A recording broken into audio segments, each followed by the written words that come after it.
is your name. Yes, Lord, we thank you. Nous bénissons donc le nom du Seigneur pour ce moment qu'il permet. Nous croyons que nous aurons une très bonne connexion.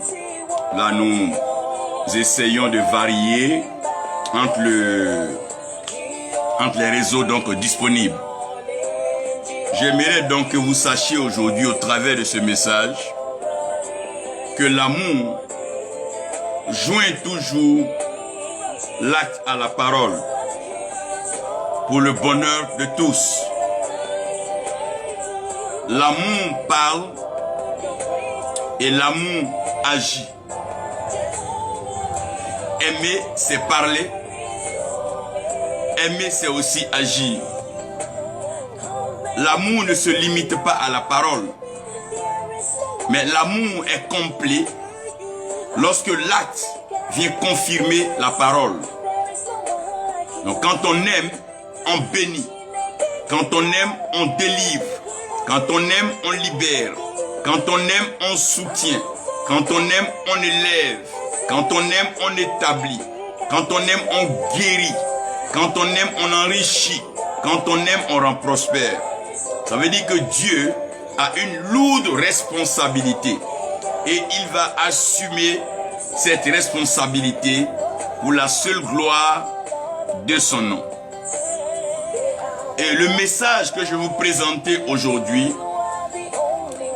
sort donc d'une inspiration du Seigneur pendant que je changeais l'an passé, en fin d'année donc et en début d'année avec un ami homme de Dieu. Et il était donc prêt à m'expliquer que dans le 20 sur 20, tout sera parfait, tout sera bon, tout sera beau, que les hommes auront beaucoup d'efforts à fournir. Je lui ai dit en général, l'équilibre de l'homme ne dépend pas de ce que l'homme fait. Et les meilleurs résultats de l'homme ne sortent pas des efforts des hommes, mais plutôt de la grâce et de la manifestation de l'esprit. Et je lui disais que si nous prenions 20 sur 20, ou bien 20 plus 20, nous avons 40, nous avons une quarantaine là, qui est une période de captivité. Si nous allons même plus loin pour faire 20 fois 20, nous aurons 400, qui est aussi une période d'esclavage, 400 ans d'esclavage. Donc à tous les niveaux, nous regardons aussi que si nous faisons 20 moins 20, nous aurons donc 0. Et 20 divisé par 20, nous aurons 1. Donc je lui ai expliqué ça. Vous pouvez regarder dans la vidéo les opérations divines pour l'année 2020. J'en ai parlé un peu sur chaque opération, de la soustraction, l'addition, la multiplication, la division. J'ai expliqué un peu ce que chacun voulait signifier. Mais aujourd'hui, je vais vous dire une chose. Peu importe ce que l'année a été, l'année l'a été pour tout le monde. Peu importe ce que nous avons traversé, tout le monde a traversé cela. Les nations les plus grandes, les plus puissantes, les plus riches, les plus peuplées, les plus développées, jusqu'aux plus affaiblis. Toutes les nations sont passées par des grandes périodes de privation, connues comme étant donc des quarantaines et des privations. Mais cela n'a pas empêché Dieu d'être Dieu. Nous n'avons pas eu de témoignage qu'il y a eu quelqu'un contaminé au ciel. Nous n'avons pas eu dans les nouvelles, donc dans les nécrologies, qu'il y a eu mort d'homme au ciel. Il y a eu beaucoup de disparitions en vie humaine, de pertes en vie humaine sur la terre. Mais le ciel est resté indemne. Au contraire, la joie a été toujours grande parce que de nouvelles âmes se sont données au Seigneur. Il y a eu encore donc des adhésions, des nouvelles naissances dans le ciel.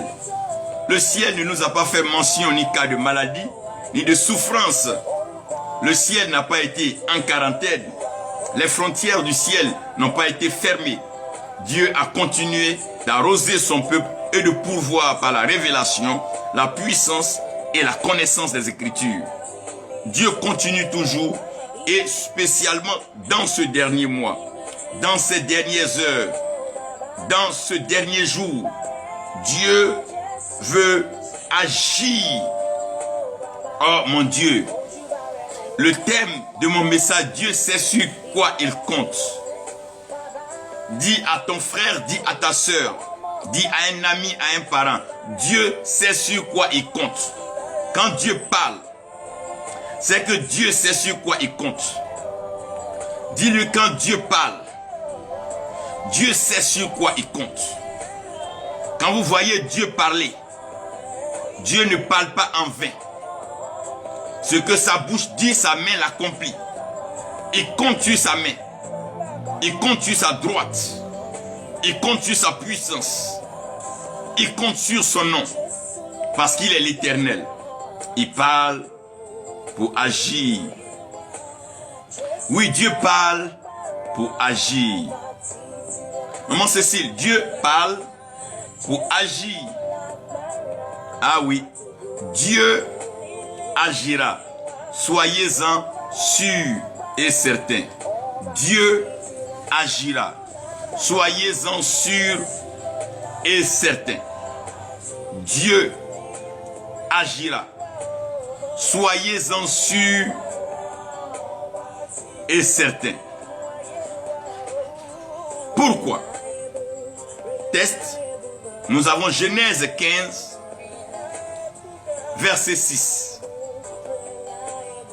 Exode 4, verset 1. Et Jean 3, du verset 12 au verset 36.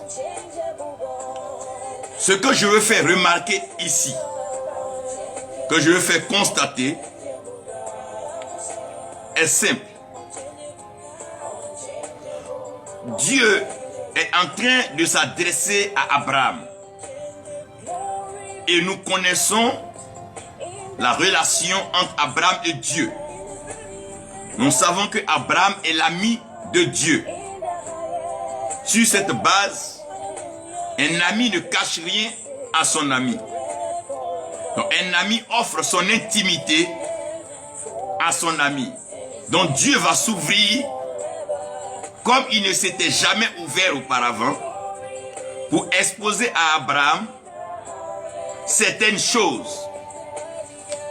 Dans Genèse 12, après avoir donc parlé à Abraham, lui disant qu'il ferait de lui une grande nation, donc pour ça Abraham n'avait pas peur de sortir et d'aller donc dans un territoire que lui Dieu montrerait à Abraham. Il ne le montrera pas, il ne me montrera pas ce territoire, mais il dit il le montrera à Abraham à cause de leur alliance, leur relation. Au verset 6, Abraham eut confiance en l'Éternel, qui le lui imputa à justice. Abraham eut confiance en l'Éternel. Genèse 15, verset 6. Abraham eut confiance en l'Éternel. Toi, en qui as-tu confiance? Sur qui comptes-tu? Tu penses à qui quand tu as des problèmes? Tu regardes vers qui? Tu appelles qui? Tu t'attends à qui quand tu as les problèmes? D'où te vient ton secours? La Bible dit Abraham eut confiance en l'Éternel. Et cela, l'Éternel lui-même, Dieu le lui imputa à justice.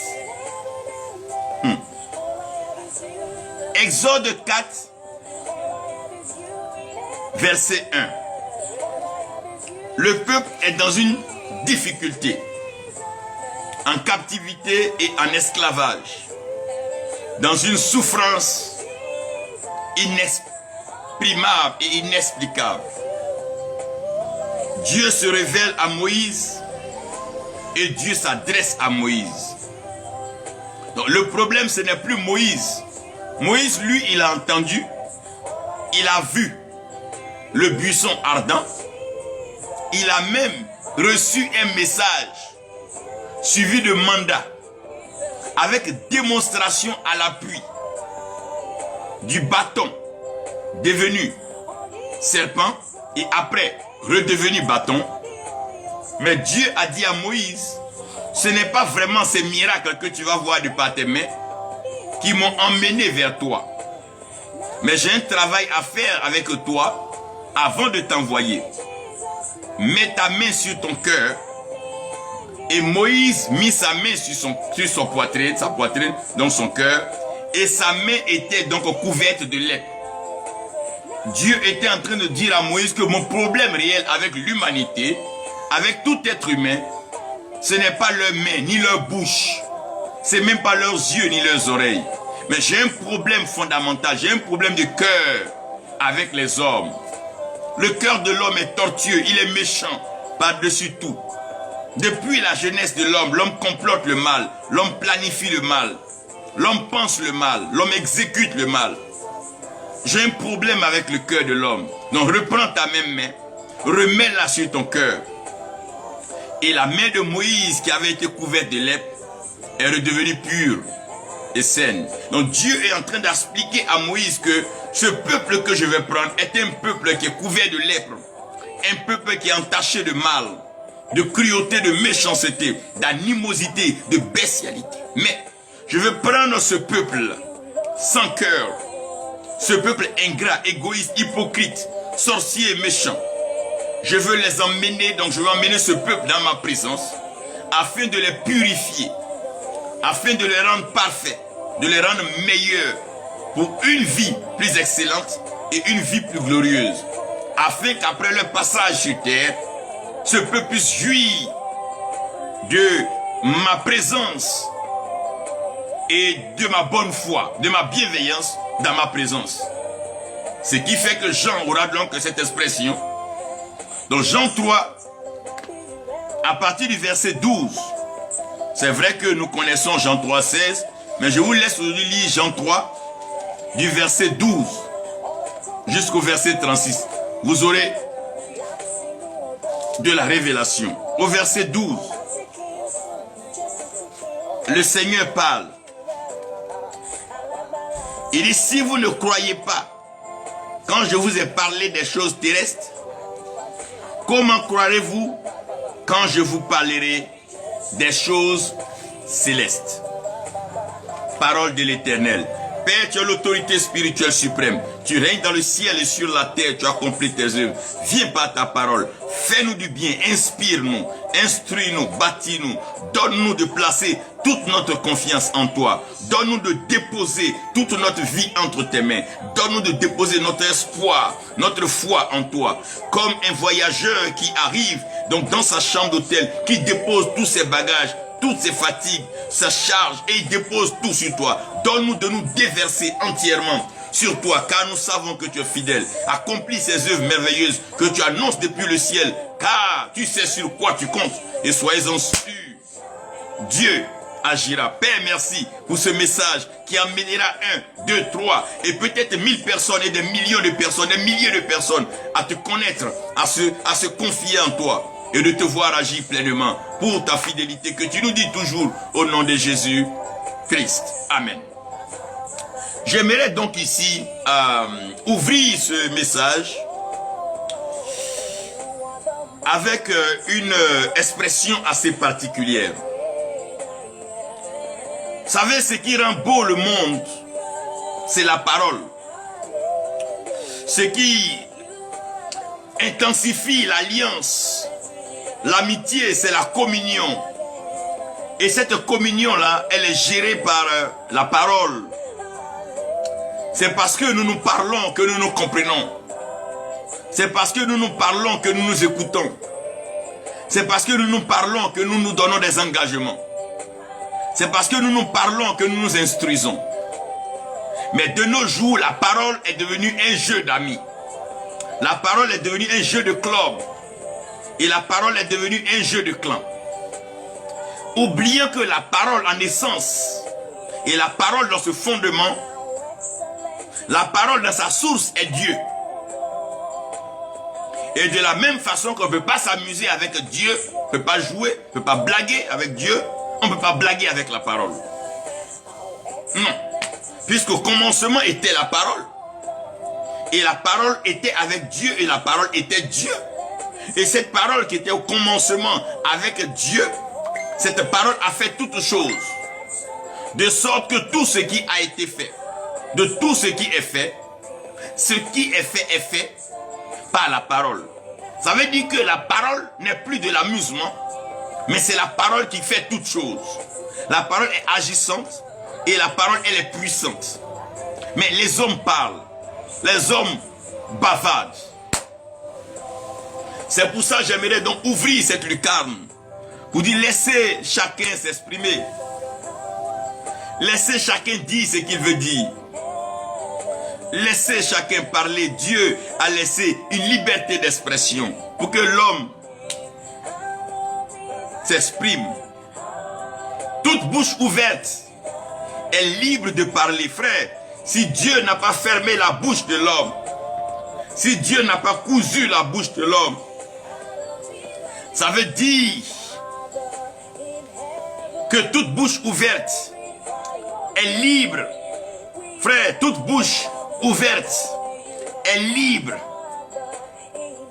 Mais libre de quoi? Toute bouche qui s'ouvre a une liberté. Mais une liberté de quoi? Je vous envoie directement découvrir qu'une bouche ouverte est libre de bavarder.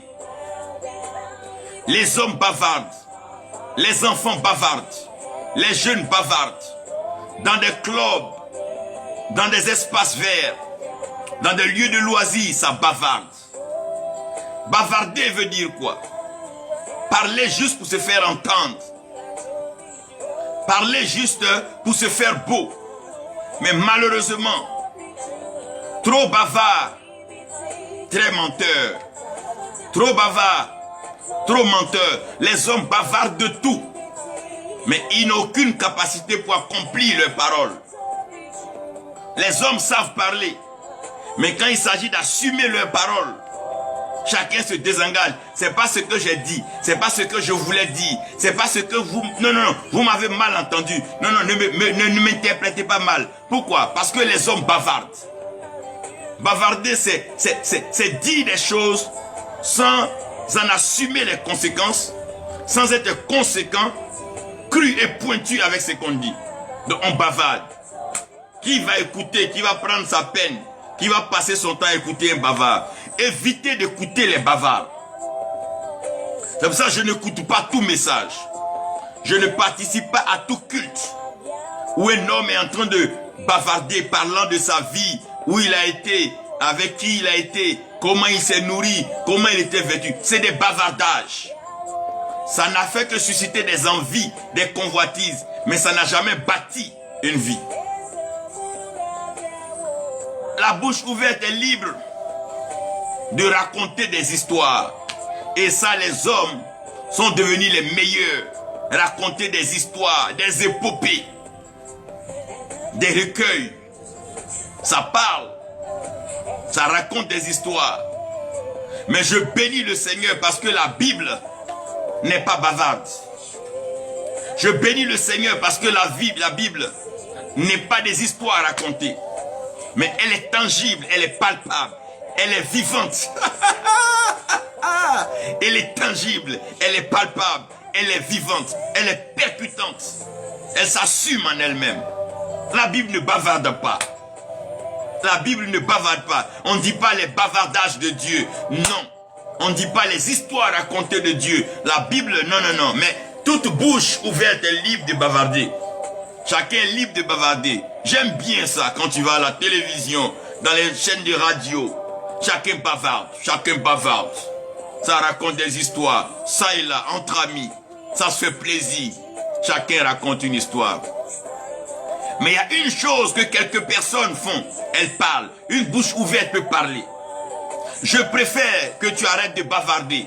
Arrête de bavarder, marchander avec le diable, avec les menteurs. Arrête de raconter des histoires. Commence à parler. Oui, quand tu parles, ça veut dire que quoi? Tu fais la différence ici, oh mon Dieu, entre les mots choisis et à qui ces mots sont adressés. On ne parle pas à Dieu comme on parle à un gamin. On parle à Dieu avec révérence, avec crainte, avec pureté de langue, pureté de cœur. avec beaucoup d'amour. Et une bouche ouverte peut maudire comme peut bénir. Mais quand tu as une bouche qui est habituée à Dieu, tu ne peux que bénir. Une bouche qui connaît Dieu, une bouche qui parle de Dieu, est une bouche qui bénit. C'est pour ça la parole de Dieu, à la différence de tous les autres livres qui bavardent, qui racontent des histoires, je n'ai jamais vu un livre de mathématiques lu par une femme stérile et devenue enceinte. Non. Je n'ai jamais vu un livre de science donné à un paralytique qui l'a fait marcher. Non. Je n'ai jamais vu un livre d'histoire géo. Mon Dieu qui a délivré un peuple en captivité. Jamais. Non, non, non. Je n'ai pas encore vu un livre de français transformer la compréhension spirituelle de quelqu'un. Mais il y a un livre particulièrement qui ne bavarde pas, qui ne raconte pas des histoires, qui parle des profondeurs, qui tire sa source dans le puits éternel, qui tire sa source dans les profondeurs de la conception, les profondeurs de la création, la dimension inexprimée, impensable, incalculée que la pensée, la tête de l'homme ne peut concevoir. Ce livre tire sa substance avant la fondation du monde. Ce livre est capable d'arrêter le soleil et la lune. Demandez à Josué. Par ce livre, j'ai vu des femmes stériles enfanter. Par ce livre, j'ai vu des aveugles rire de joie parce que leurs yeux se sont ouverts. Par ce livre, j'ai vu des sourds entendre et crier de joie. Par ce livre, j'ai vu des muets parler. Par ce livre, j'ai vu des lépreux rendus purs. Par ce livre, j'ai vu des pécheurs déclarés purs et saints. Par ce livre, j'ai vu des simples pécheurs, n'étant pas instruits, être élevés au rang d'apôtres et ambassadeurs de la bonne nouvelle. Par ce livre, j'ai vu des jeunes femmes célibataires se retrouver mariées avec des enfants dans un foyer comblé. Par ce livre, j'ai vu des genoux s'abaisser et les langues confesser que Jésus-Christ est Seigneur. Par ce livre, j'ai vu Satan tomber du ciel comme l'éclair. Par ce livre, j'ai vu des étoiles scintiller et briller dans le ciel. Par ce livre, j'ai vu des transformations de vie. Ceux qui n'étaient rien sont devenus des personnes d'importance. Ceux qui étaient pauvres par ce livre sont devenus riches et ceux qui étaient faibles par ce livre ont été fortifiés. Ceux qui n'avaient plus d'espoir par ce livre ont été remplis d'espoir. J'ai vu des peureux devenir des audacieux, des courageux par ce livre. Par ce livre, j'ai vu des hommes pleins de doutes devenir des hommes de foi. Par ce livre, j'ai vu des criminels devenir des apôtres et bâtisseurs de foi. Par ce livre. Et c'est par ce livre que Dieu t'a béni. C'est dans cette parole, dans ce mystère fondamental de la parole, que toi tu es béni. Oh mon frère, toi tu es béni. Parce que ce livre te parle, ce livre s'adresse à toi. Tu es béni ma soeur. Parce que ce livre t'adresse des mots. Ce livre sait que tu es là. Oh, parce que ce livre est établi dans le ciel. Il est établi dans le ciel. C'est ce livre qui soutient le ciel. C'est pour ça qu'il n'y a pas de mort au ciel. Il n'y a pas de malade au ciel. Il n'y a pas de prisonnier au ciel. Il n'y a pas d'esclave au ciel. Le ciel, c'est l'amour, la joie, la paix dans la liberté. Oui. Frère, sœur, Dieu sait toujours pourquoi il parle. Regarde bien. Dieu sait pourquoi il parle. Quand tu vois dans une assemblée un homme se lever et prendre la parole devant une situation compliquée, une situation impossible et que personne n'ose se prononcer, tout le monde est apeuré, froissé, coincé. Quand tu entends quelqu'un parler, il faut savoir que Dieu est en train de parler au travers de cette personne. Quant à Abraham, son problème a été résolu. La Bible dit Abraham crut en l'Éternel. Abraham eut confiance en l'Éternel. Je ne vous ferai pas une définition de la foi là. Mais laissez-moi vous emmener exactement là où nous allons. Dieu sait toujours pourquoi il parle, Dieu parle en connaissance et cause. Dieu sait exactement pourquoi il parle.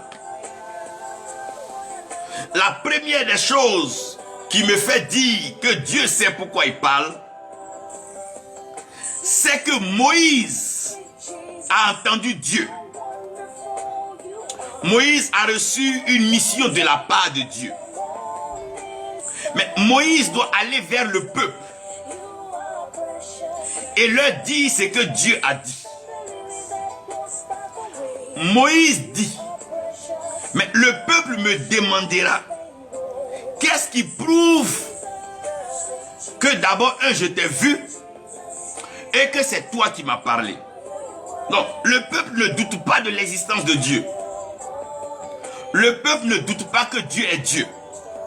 Depuis l'enfance, tout le monde regarde le ciel et nous sommes unanimes et convaincus qu'il y a un être suprême au-dessus de tout cela qui est à la base de toute cette création.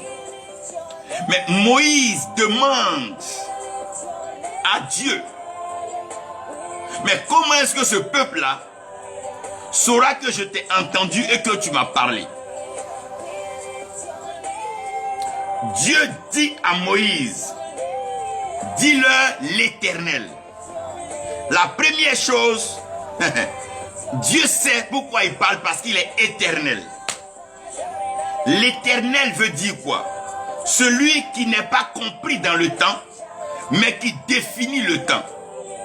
Le temps ne l'effrite pas. Le temps ne le vieillit pas. Le temps ne le détruit pas. C'est le temps. Quand une jeune femme voit son âge, quand un jeune homme voit son âge, à un certain âge, on commence à abandonner nos rêves, on commence à abandonner nos projets. À un certain âge, on commence à se disqualifier. À un certain âge, on commence à ne plus dire certaines choses. Mais Dieu, il est éternel. Donc la première chose, Dieu est éternel. Ça veut dire quoi? Il a tout son temps. Le temps lui permet. Donc, 1 milliard d'années lui permet. 5000 ans lui permettent. Donc Dieu n'est pas pressé par le temps. Dieu n'est pas pressé. C'est pour ça que Dieu sait toujours pourquoi il parle. Il dit, Abraham, cette terre que tu vois, je la donnerai à tes enfants et tes petits-enfants. D'ailleurs même, je les envoie en esclavage pendant 400 ans. Ils vont aller là-bas s'emmerder. Mais après 400 ans, mon Dieu, je viendrai vers eux. Je les sortirai de leur situation. Et je leur donnerai la terre que je leur ai promise. Pourquoi? Parce que je suis éternel. Il dit à Moïse, je suis l'éternel. Voyez, quand Dieu dit il est éternel, ça veut dire ne regarde plus au temps. Quand il dit il est éternel, ça veut dire ne regarde plus au temps. Ne regarde même plus aux circonstances. Quand Dieu dit il est éternel, ça veut dire à tout moment il peut te surprendre. S'il ne l'a pas fait matin, il peut le faire à midi. Ou bien il peut le faire le soir. S'il ne l'a pas fait hier, il le fera aujourd'hui ou demain. Quand il est éternel, il se donne une latitude. Il se donne tout le temps, frère. Les hommes sont choisis pour un temps. Les couples sont unis pour un temps. Les mandats sont pour des temps. Les postes sont pour des temps. Les fonctions sont pour des temps. Mais Dieu, il est éternel. Ça veut dire qu'il a tout le temps pour le faire. Il a l'éternité pour le faire. Du commencement à la fin. Du début jusqu'à la perfection. Dieu peut le faire comme il veut. Et rien ne va l'empêcher de le faire. C'est pour ça qu'il est éternel. C'est ce qui fait qu'il est l'éternel. La première chose, notez bien. Dieu sait pourquoi il parle. C'est parce qu'il est éternel qu'il parle. Aucun homme n'est éternel. L'homme peut parler. Mais est-ce qu'il sait ce qui peut lui arriver demain? La mort peut frapper. La maladie peut frapper. La paralysie peut frapper. Tout peut frapper. Un homme peut être aveugle à un moment de sa vie. Mais Dieu, il est éternel. Le temps ne fait que le rendre meilleur. Le temps ne fait que le bonifier. C'est pour ça, dans sa présence, 24 vieillards. Des vieillards, ceux qui ont traversé les âges, se prosternent après avoir jeté leur couronne. Parce qu'ils ont vu que le temps les a rendus vieux. Mais le temps n'a pas eu d'effet négatif sur Dieu. Sa parole n'a pas changé. Elle est la même hier, aujourd'hui, éternellement. Le temps n'a pas d'effet, il est éternel. Dieu est éternel. Donc il sait pourquoi il parle. Il sait que le temps n'est pas un problème pour lui. La deuxième chose, Dieu parle parce qu'il est omniprésent. Ici, laissez-moi vous dire une chose dans l'omniprésence de Dieu. Quand on dit Dieu est omniprésent, ça ne veut pas dire que Dieu est partout en termes d'espace. seulement. Ça ne veut pas dire que Dieu est partout en termes de révélation. Non. Ça veut dire que Dieu se présente là où tu as besoin de lui. Puisque des hommes sont arrivés dans des lieux et disent, on a vu Dieu ici, c'est parce que Dieu s'est présenté à eux. Donc celui qui est malade, Dieu ne se présente pas à lui comme celui qui a besoin d'un matériel. Donc le Jéhovah, Rofi, qui guérit, est le même Jéhovah Jireh, mais sous de différentes formes de présentation. En d'autres termes, si Dieu est omniprésent, donc il n'y a pas une situation qui peut empêcher Dieu d'apparaître. Quelle que soit la situation, Dieu peut apparaître. Il est apparu à Shadrach, Meshach et Abednego dans la fournaise ardente, dont le feu n'appartient pas à Dieu d'apparaître. Le feu n'empêche pas Dieu d'apparaître. Il est apparu à Jonas dans le ventre du poisson et dans l'eau. L'eau n'empêche pas Dieu d'apparaître. Dieu apparaît dans les airs, dans les visions. Le vent n'empêche pas Dieu d'apparaître. Dieu se révèle sur la terre. Il est venu en théophanie, dans la forme des anges, pour se révéler à Marie et à plusieurs. Donc rien n'empêche Dieu de se présenter. La maladie n'empêche pas Dieu de se présenter. La pauvreté n'empêche pas Dieu de le présenter. Un virus n'empêche pas Dieu de le présenter. Tout ce qui peut arriver au monde, rien n'empêche Dieu de se présenter. Même au fond d'un puits, Dieu peut se présenter à toi. Dans le fond d'une prison, Dieu peut se présenter à toi. Dans les dettes, pendant que tu es criblé de dettes, Dieu peut se présenter à toi. Dieu n'a pas de honte, il n'a pas de gêne de se présenter à un de ses enfants. Peu importe la situation, Dieu peut se présenter avec toi, quel que soit le lieu dans lequel tu es. Il est omniprésent. Aucun lieu n'empêche Dieu de se présenter. Dieu est présentable partout. Dans la maladie, dans la souffrance, dans la pauvreté, dans la vieillesse, dans l'enfance, dans la jeunesse, dans le rejet, dans l'abandon. Dieu se présente partout. Il est omniprésent. Il se révèle en fonction de ta situation. Et c'est quand la situation devient difficile, impossible, que Dieu se présente. Ça veut dire que Dieu sait toujours pourquoi il parle. Même à un mort, il se présente à lui comme étant la résurrection. Pourquoi? Il sait pourquoi il parle. Parce qu'il est omniprésent. Toi et moi, nous ne sommes pas omniprésents. Moi où je suis ici, là, à part vidéo, tu ne peux pas me voir là-bas. Mais Dieu, il est omniprésent. Après avoir fini de te parler, tu peux ne pas m'entendre, mais Dieu peut se révéler à toi et il va se révéler à toi dans la situation que tu traverses actuellement. Il va te montrer qu'il est Dieu, il est omniprésent, il se présente clairement partout. Et sa présentation ne souffre d'aucune contestation. Quand Dieu veut se présenter, Dieu n'a pas besoin de visa pour aller en Europe, ni besoin de visa pour aller aux États-Unis. Dieu n'a pas de problème de visa. Dieu ne fait pas test de virus. Dieu ne fait pas test de maladie. Non, il apparaît dans le lieu. Et tout le monde reconnaît que Dieu a visité un tel lieu. Parce que les témoignages suivront. Il est omniprésent. Deuxième chose. Donc, il sait pourquoi il parle.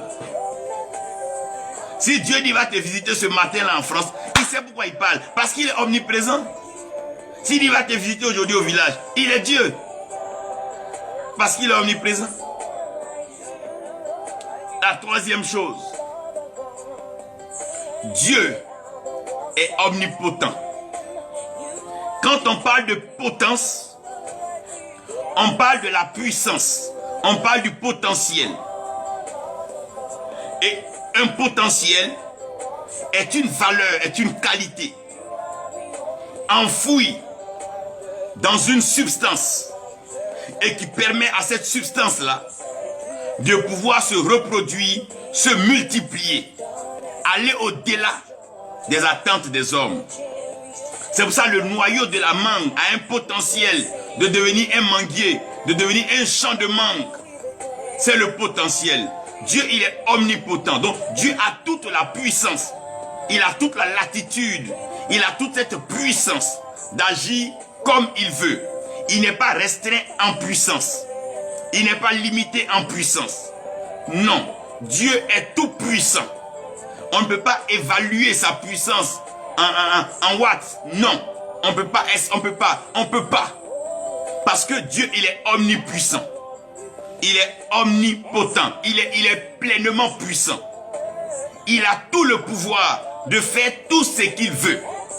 Si Dieu déclare tout à l'heure, même les hommes sont obligés de se soumettre. Si Dieu déclare la pluie tout à l'heure, tout ce qu'on peut faire, c'est rentrer dans nos maisons ou prendre des parapluies ou imperméables. Et ça dépend de l'intensité de la pluie. Il y a des pluies où le parapluie ne peut rien faire, où l'imperméable ne peut rien faire, où même la maison ne garantit pas. Parce que Dieu, il est omnipotent. Il a tout ce potentiel.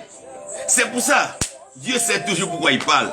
Dieu parle parce qu'il a le potentiel, il a la capacité de le faire, il peut le faire. Tous les projets que Dieu initie, Dieu a le potentiel pour l'accomplir. Il ne manque pas de provision, il ne manque pas de moyens, il ne manque pas d'intelligence, il ne manque pas de sagesse, il ne manque pas de méthode, il ne manque pas de méthodologie, il ne manque même pas d'accomplissement parce qu'il est Dieu. Donc Dieu sait pourquoi il parle. Dieu, il sait pourquoi il parle. Dis à ta soeur, Dieu, il sait pourquoi il parle. Parce que Dieu cache les choses. C'est parce que Dieu cache les choses que vous ne le comprenez pas. Dieu cache les choses. Dieu te cache qu'il est éternel. Tu penses qu'il meurt? Non, Dieu il est éternel. Tu penses qu'il disparaît? Non, il est omniprésent. Tu penses qu'il n'a pas la force pour le faire? Non, non, non, il est omnipotent. Dieu est humble. C'est pour ça qu'il se cache. Mais quand il se révèle, tout le monde est unanime que Dieu s'est révélé. Dieu, il est humble. C'est pour ça qu'il cache les choses. La Bible dit, c'est la gloire de Dieu de cacher les choses. Dieu lui-même, il se cache. Dieu se cache en toi. Il cache un potentiel en toi. Une beauté, une faveur, une sagesse en toi. Une richesse en toi.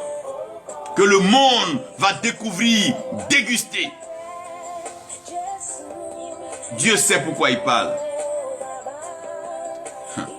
La quatrième chose vient même confirmer ce que je suis en train de dire. Dieu, il est omniscient. Omniscient veut dire que Dieu est toute science. Quand on résume toutes les sciences, les découvertes, les idées, les projections des hommes, tout ce que les Thalès, les Pythagore, tout ce que les hommes ont pu jusque-là égrener avec leur intelligence, Dieu avait déjà tout ça en lui. Dieu, il est omniscient. Donc Dieu est toute connaissance. Donc quelqu'un qui sait tout, quand il parle, il sait de quoi il parle. Frère, quelqu'un qui sait tout, quand il parle, il sait de quoi il parle. Frère, je suis en train de terminer ce point-là, mais retenez ceci. Dieu sait toujours pourquoi il parle. Mais celui qui sait tout, il sait tout. Dans le ciel, sur la terre, sous la terre. Dieu sait qui a été enterré ici. Os de qui est là. Il n'a pas besoin de test d'ADN. Dieu sait qui a marché ici. Il n'a pas besoin de mesurer les empreintes. Non, Dieu sait toutes choses. Donc, Dieu sait de quoi il parle. Pardon, aide-moi à dire ceci. Dieu sait de quoi il parle. Raoul, Dieu sait de quoi il parle. Écoute-moi bien. Écoute-moi très bien. Ici, écoute-moi. Dieu sait de quoi il parle. Quand Dieu dit il te délivre, il sait de quoi il parle. Quand Dieu dit il te guérit, il sait de quoi il parle. Quand Dieu dit tu es prospère, il sait de quoi il parle. Quand Dieu dit il t'élève, il sait de quoi il parle. Quand Dieu dit t'établit roi, il sait de quoi il parle. Même si toi tu ne sais pas ou tu ne comprends pas, Dieu sait de quoi il parle, puisqu'il sait tout. Dieu sait de quoi il parle. Dieu dit à Moïse, je t'envoie en Égypte pour aller faire sortir mon peuple. Dieu sait de quoi il parle. Le peuple ne sait pas de quoi il parle. Moïse ne comprend pas bien. Pharaon même ne sait pas de quoi il est question. Mais Dieu lui sait de quoi il parle. Qui il va envoyer, qui il va délivrer, qui va mourir. Dieu sait de quoi il parle. Pourquoi? Quand Dieu sait de quoi il parle, mais de grâce, laissez Dieu savoir de quoi il parle. Si Dieu, il sait de quoi il parle, mais c'est suffisant. Pourquoi vous voulez savoir ce que Dieu dit. Mais Dieu est omniscient, il sait de quoi il parle. S'il dit la Vierge enfantera, il sait de quoi il parle. S'il dit qu'un pays pauvre sera l'un des pays les plus prospères du monde, il sait de quoi il parle. L'Amérique était quoi hier? Avant la découverte, avant la déportation des esclaves, c'était quoi? Une terre comme ça? C'était la forêt. Aujourd'hui, les villes dans lesquelles nous vivons, avec les aéroports, la technologie, c'était des brousses, la broussaille hier, abandonnée. Dieu sait de quoi il parle. C'est pour ça que quand Dieu parle, ne demande pas à un homme de confirmer. Non, non, non. Les hommes ne savent pas de quoi Dieu parle. La Bible dit, Dieu ne fait rien sans révéler le secret à ses serviteurs, les prophètes. Si tu veux savoir que Dieu t'a parlé, rencontre un vrai prophète. Il y en a beaucoup de faux, mais il y en a aussi de vrais. Si tu veux savoir de quoi Dieu parle, retourne dans sa parole, va lire la parole de Dieu. Tu verras des grandes délivrances, de grands miracles, comment Dieu a restauré des peuples tout entiers. Mon frère, Dieu sait de quoi il parle. C'est les hommes qui comptent sur des puissances étrangères, qui comptent sur des âmes, qui comptent... Dieu sait de quoi il parle. Quand Dieu dit à Moïse, Pharaon que tu vois là, tu ne le verras plus. Il n'a pas dit Moïse sera aveugle. Il n'a pas dit que Pharaon va s'envoler. Il est en train de coder un message. Il dit Moïse, laisse cette affaire. Quand Dieu parle, Dieu sait de quoi il parle. Parce qu'il a tout le potentiel et il est présent partout. Pour pouvoir blesser un homme, il faut t'approcher de lui. Mais Dieu, il est partout. Il est partout, tout le monde est. Donc si Dieu veut enlever quelqu'un, il n'a même pas besoin de garde-corps. Lui-même, il le fait. Quand un homme doit mourir, est-ce qu'il a besoin d'être entouré? On peut être seul derrière lui et puis Dieu enlève le souffle de vie. Quand Dieu veut enrichir un homme, est-ce qu'il a besoin de banque? Dieu peut te faire regarder dans ta main, tu vois de l'or. Mais pourquoi vous voulez faire les choses à la place de Dieu? Dieu sait de quoi il parle. Quand Dieu dit tu te marieras, tu enfanteras, Dieu sait de quoi il parle. Quand Dieu sait que tu es malade, tu as été diagnostiqué et on a découvert des cancers. Quand Dieu dit que tu es guéri, Dieu sait de quoi il parle. Les médecins n'ont fait qu'étudier. Dieu sait de quoi il parle. Dieu sait de quoi il parle. Quand Dieu dit va t'utiliser pour bénir ta famille, Dieu sait qu'il y a des sorciers, il sait qu'il y a des sorcières. C'est parce qu'il sait même qu'il parle. C'est d'ailleurs parce qu'il sait qu'il parle. Quand Dieu dit il va changer ta vie, il va transformer ta vie, il va changer ton histoire, c'est parce qu'il sait de quoi il parle. Quand il est apparu à Saul de Tarse, il savait que Saul de Tarse était un criminel. Il savait que Saul de Tarse partait à Damas pour tuer. Mais il savait aussi pourquoi il avait arrêté. Dieu sait de quoi il parle. Allez-y dire aux hommes que Dieu sait de quoi il parle. Allez-y annoncer aux nations que Dieu sait de quoi il parle. Allez-y dire à vos parents, Dieu sait de quoi il parle. C'est pour ça que quand on rentre dans la parole de Dieu, évitons de réfléchir à la place de Dieu. Évitons de penser à la place de Dieu. Nous ne sommes pas les auteurs de cette parole-là. Nous ne sommes pas responsables de cette parole. Dieu en est pleinement responsable. Et il a le potentiel suffisant. Il est omnipotent. Il va accomplir sa parole. Quelqu'un qui sait de quoi il parle. Celui qui t'invite, il dit allons manger par exemple au toit de Paris ou bien au toit de New York. Et s'il te dit allons, s'il a parlé, il va assumer. Toi tu as quel problème? C'est le menu qui va t'effrayer? Si celui même qui a désigné son menu n'est pas effrayé, c'est pas toi qui vas passer la commande qui va t'effrayer, c'est Dieu qui a créé ce monde. C'est Dieu qui a mis tout dans ce monde. Il dit seulement prie, demande-moi je te donnerai. Mais toi qui dois demander, c'est toi qui as peur. Mais celui même qui va donner n'a pas peur. Dieu sait de quoi il parle. Il dit demandez-moi et je vous donnerai. Il dit demandez-moi les nations en héritage, je vous donnerai. Il n'est même plus un stade de jeu. Il dit demandez-moi les nations en héritage et mon Dieu je vous donnerai. Aïe. Le Dieu même qui a tout créé, il n'a pas peur. C'est toi choisi, là tu as peur. Tu peux choisir une prostituée, une lesbienne. Tu peux choisir une femme pauvre, une femme qui n'est pas allée à l'école. Tu peux choisir n'importe qui. Mais si tu présentes à Dieu, Dieu transforme les vies. Frère, n'aie pas peur de choisir. Ce que tu as choisi, donne à Dieu. Dieu va transformer. Il a changé la vie de certains homosexuels qui sont des prédicateurs. Il a changé la vie de certains drogués qui sont des prédicateurs. Il a transformé la vie des criminels, des voleurs, des braqueurs qui sont aujourd'hui prédicateurs. Il a transformé la vie. Oh, Dieu va changer ton histoire. Il va te faire entrer dans une nouvelle conception de la vie. Dieu sait de quoi il parle. Je vais aller terminer. C'est parce que Dieu sait de quoi il parle que de grâce, laissez Dieu agir. Raoul, écoute-moi ici. Si tu sais et que tu es convaincu que Dieu sait de quoi il parle, alors laisse Dieu agir. Sandrine, écoute ici. Écoute.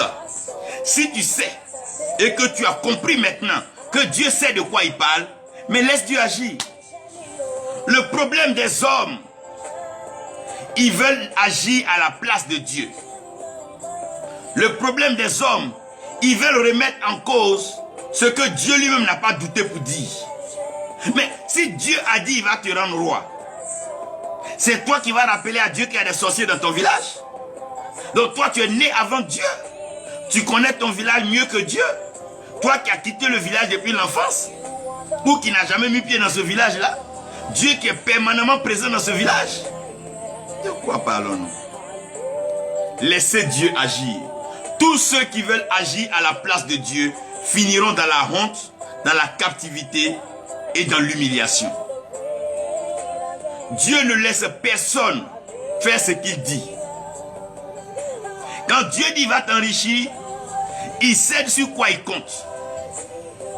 Parce que Dieu sait pourquoi il parle. Et il sait de quoi il parle. Donc laisse Dieu agir. Tout ce qu'il te demande, c'est de croire. Laissez Dieu agir. Tout ce qu'il vous demande, croyez, ouvrez votre cœur, dites Dieu va faire. Laissez comme ça. Ne dites pas non, et s'il fait nuit, et s'il est tel âge, laissez comme ça, pardonnez. Abraham eut confiance en Dieu. Cela lui fut imputé à justice. Moïse dit, comment le peuple croira? Laissez Dieu agir. Laissez Dieu agir, c'est de croire. Quand tu crois, ça veut dire que tu dis, Seigneur, moi je m'en vais me coucher. Toi tu as parlé. Vas-y, mets-toi à l'aise. N'ayez pas peur de la facture quand vous n'êtes pas celui qui invite. N'ayez pas peur des coûts quand ce n'est pas vous qui payez. N'ayez pas peur, ne soyez pas effrayés. C'est Dieu qui assume, c'est Dieu qui paye. C'est Dieu qui pourvoit. Dieu assume sa parole.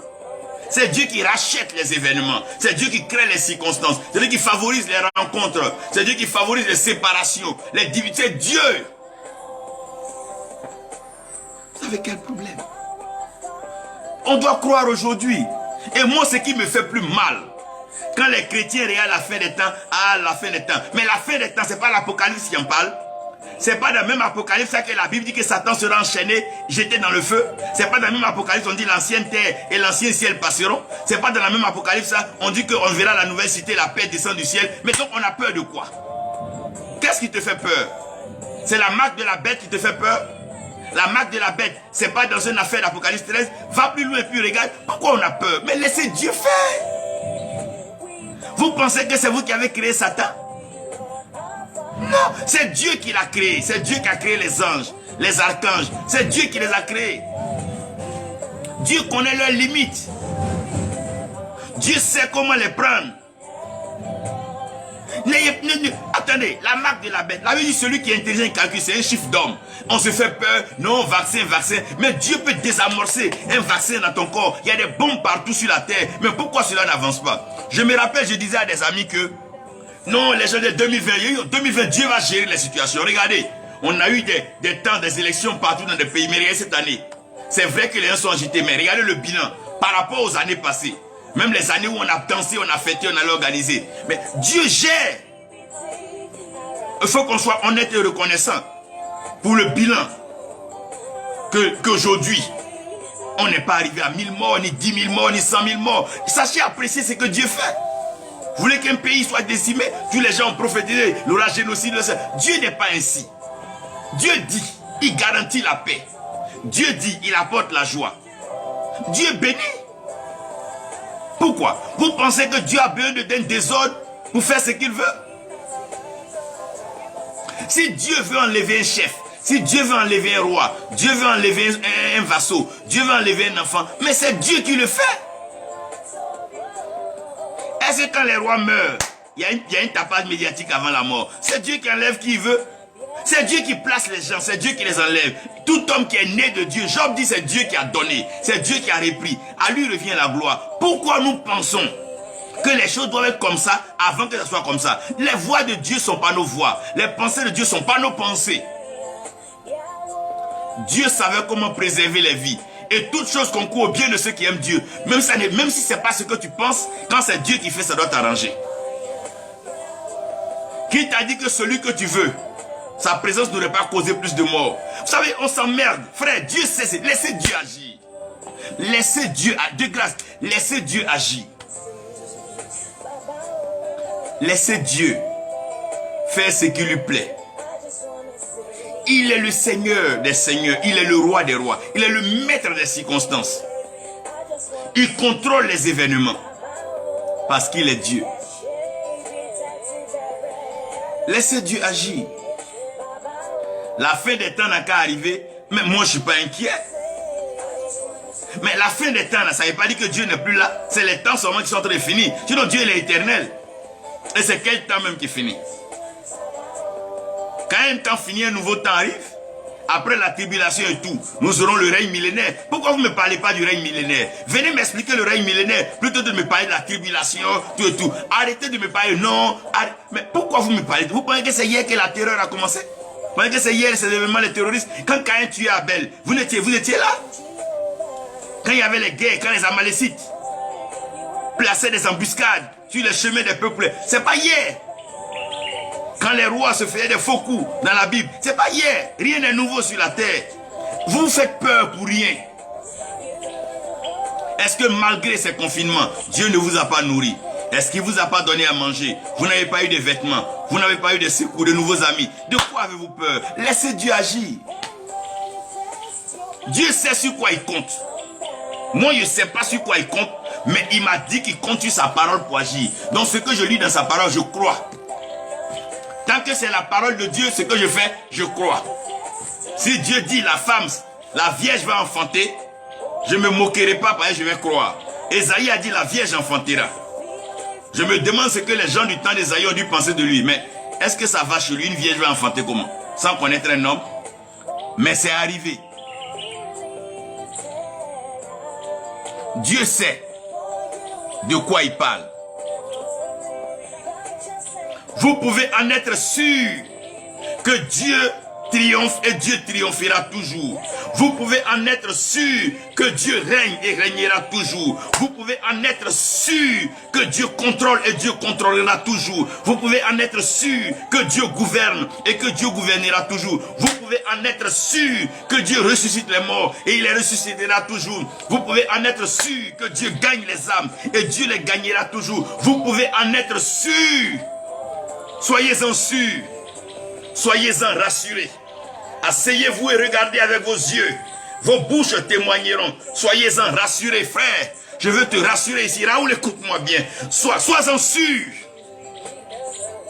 Sois-en sûr. Les hommes passent. Les leaders passent. Les grands passent. Mais Dieu ne passe pas. Soyez-en sûrs, vous pouvez en être sûrs. Les hommes peuvent placer des règles, des lois, des conventions, des constitutions. Mais Dieu est Dieu. Il déchire les tests des hommes. Il s'en fout de ce que pensent les hommes. Il fait ce qu'il veut. Soyez-en sûrs. Dieu opère des miracles, soyez-en sûrs. Il en opérera encore maintenant même. Soyez-en sûrs. Dieu délivre des captivités. Il en délivrera maintenant. Soyez-en sûrs. Dieu libère des prisonniers. Il en libérera aujourd'hui. Soyez-en sûrs. Vous pouvez en être sûrs. Vous pouvez en être sûrs. Ça, je vous dis sans réserve. Et de façon brutale, je veux être cru dans cette expression. Soyez-en sûrs. Croyez et puis laissez le reste faire. Soyez-en sûrs.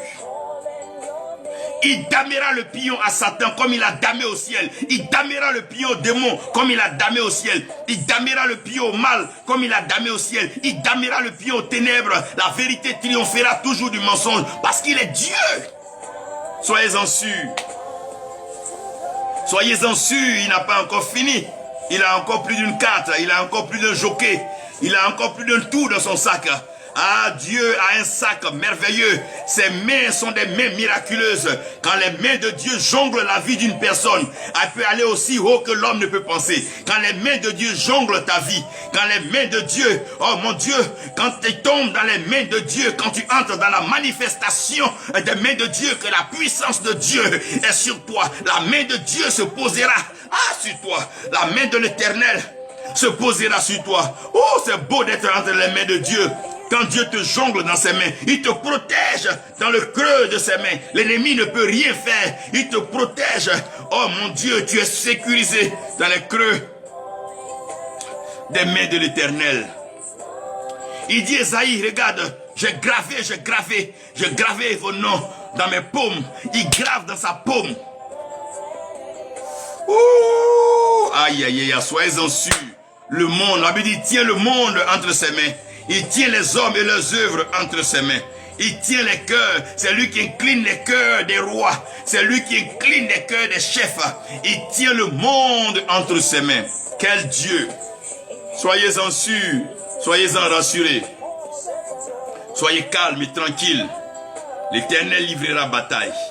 Changera et transformera les situations.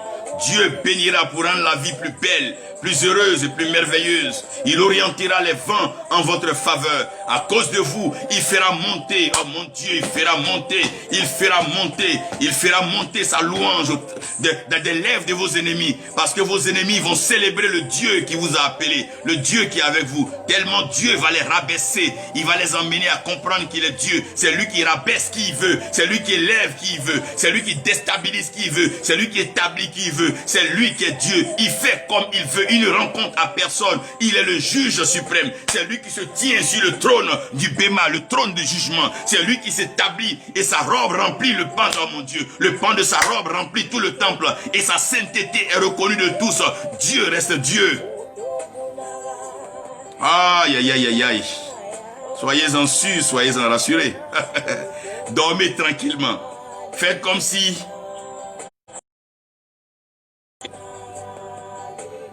Soyez-en rassurés. Allez-y leur dire.